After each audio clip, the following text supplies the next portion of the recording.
बिहार की सियासत की एक बड़ी खबर निकल कर आई कि बिहार सरकार के पूर्व मंत्री आलोक मेहता के 16 ठिकानों पर ईडी की रेड चल रही है। दरअसल ये पूरा मामला 100 करोड़ के लोन घोटाले का है। आलोक मेहता और उनके पिता, इन लोगों ने मिलकर एक बड़ा षड्यंत्र रचा और इस षड्यंत्र के तहत 100 करोड़ का घोटाला किया है। और अब ये मामला सामने आया है। आलोक मेहता के 16 ठिकानों पर ईडी की रेड चल रही है। पटना, उत्तर प्रदेश, दिल्ली, इन तमाम शहरों में आलोक मेहता के जितने ठिकाने हैं उन तमाम ठिकानों पर ईडी की रेड लगातार चल रही है। राजधानी पटना के सरकारी आवास में भी ईडी की रेड चल रही है। आज सुबह से लगातार ईडी के तमाम अफसर इन तमाम ठिकानों पर मौजूद है। ये पूरा मामला 100 करोड़ का बताया जा रहा है। आलोक मेहता और उनके पिता, इन दोनों ने मिलकर 100 करोड़ का पूरा घोटाला किया है। इसमें वैशाली के एक बैंक में घोटाला किया गया है। वैशाली शहरी कॉरपोरेशन बैंक है जिसके चेयरमैन हुआ करते थे आलोक मेहता, फिर उसके बाद उनके पिता चेयरमैन बने। उसके बाद अभी आलोक मेहता के भतीजे संजीव मेहता बैंक के चेयरमैन हैं। संजीव मेहता की बात माने तो 10 से 20 साल से लगातार ये 100 करोड़ का घोटाला चल रहा है। जब संजीव मेहता से पहले आलोक मेहता के पिता चेयरमैन थे उस वक्त भी ये घोटाला चल रहा था, और उससे पहले जब आलोक मेहता खुद चेयरमैन थे उस वक्त भी ये घोटाला चल रहा था। तभी से इस घोटाले की शुरुआत हुई थी। और जब आलोक मेहता को लगा कि अब वो फंसने वाले हैं तो 2012 में उन्होंने ये चेयरमैन का पद अपने पिता को दे दी और उनके पिता ने अब ये चेयरमैन का पद आलोक मेहता के भतीजे संजीव मेहता को दे दिया। बताते चले हम आपको कि ये पूरा मामला 10 से 20 साल से चल रहा है और इस वक्त आलोक मेहता बैंक के प्रमोटर हैं। इस पूरे मामले में चेयरमैन, सीएमडी, सीईओ सहित कई अन्य अधिकारी की भूमिका भी संदिग्ध बताई जा रही है। ऐसे में अब इस मामले में प्रवर्तन निदेशालय की टीम 16 ठिकानों पर छापेमारी कर रही है। ये छापेमारी पटना, दिल्ली, उत्तर प्रदेश, कोलकाता समेत कुल 16 ठिकानों पर चल रही है। फिलहाल राजद विधायक के पटना के सरकारी आवास पर भी एक टीम छापेमारी कर रही है।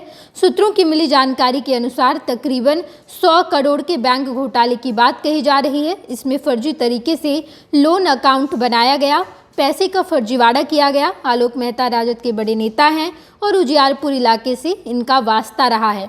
ऐसे में बिहार के 9 ठिकानों पर ईडी की टीम छापेमारी कर रही है। आलोक मेहता इस सरकारी बैंक के प्रमोटर रहे हैं।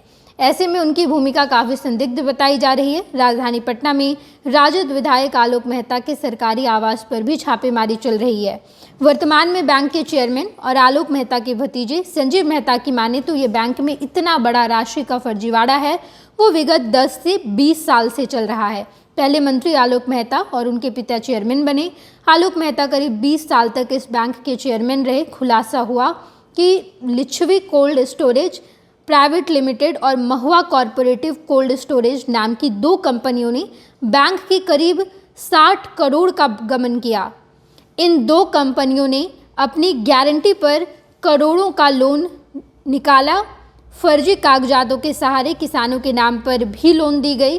करोड़ों के इस लोन में बैंक ने भी नियम कायदों को ताक पर रखकर ये लोन दिया था। खुलासा ये भी हुआ कि इस कॉरपोरेटिव बैंक प्रबंधन ने फर्जी एलआईसी बॉन्ड और फर्जी पहचान पत्र वाले लोगों के नाम 30 करोड़ से ज़्यादा रकम की निकासी कर ली। बताया जा रहा है कि आलोक मेहता के पिता तुलसीदास मेहता ने करीब 35 साल पहले हाजीपुर में वैशाली शहरी कॉरपोरेटिव बैंक की शुरुआत की थी।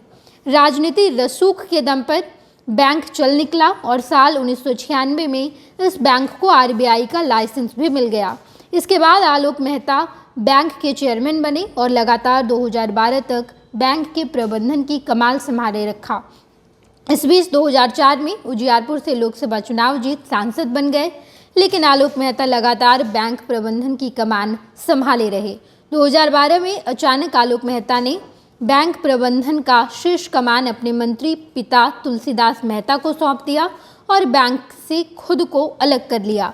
इस दौरान ये भी बातें सामने आई कि 2015 में भी इस तरह की गड़बड़ी हुई थी जिसमें आरबीआई ने बैंक के वित्तीय कारोबार को बंद कर दिया था। गड़बड़ियों के आरोप में आलोक मेहता के पिता तुलसीदास मेहता पर भी एक्शन हुआ था। विवाद में आने के बाद आलोक मेहता के भतीजे संजीव को बैंक की कमान सौंप दी गई और संजीव लगातार इस बैंक के चेयरमैन बने रहे।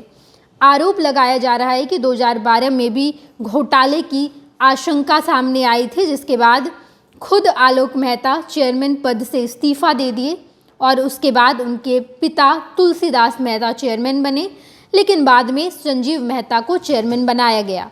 ये पूरा मामला 10 से 20 साल पुराना है और इस दौरान लगातार घोटाले होते रहे। इस पूरे घोटाले में 2 कंपनी का भी नाम शामिल है। कई किसानों के नाम पर भी लोन दिए गए हैं।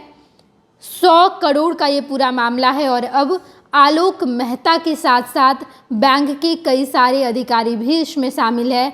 बैंक के नियमों को भी ताक पर रखा गया है। अब जब ईडी इस पूरे मामले की छानबीन कर रही है, तह तक जाने की कोशिश कर रही है, तो बड़े बड़े नाम इसमें शामिल होंगे। आलोक मेहता के साथ साथ और अभी कई और नाम इसमें शामिल होंगे। जो भी अपडेट सामने आएगा हम आपको ज़रूर बताएंगे। आप देखते रहिएगा फर्स्ट बिहार झारखंड।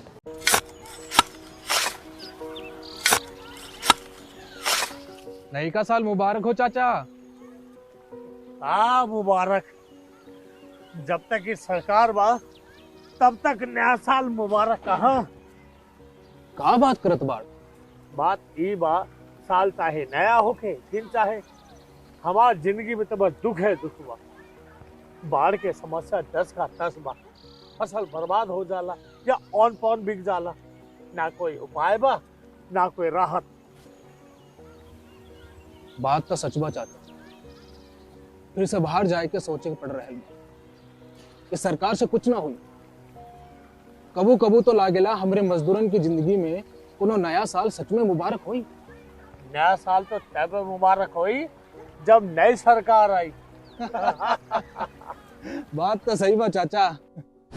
नया साल, नई सरकार, नया संकल्प, नया बिहार।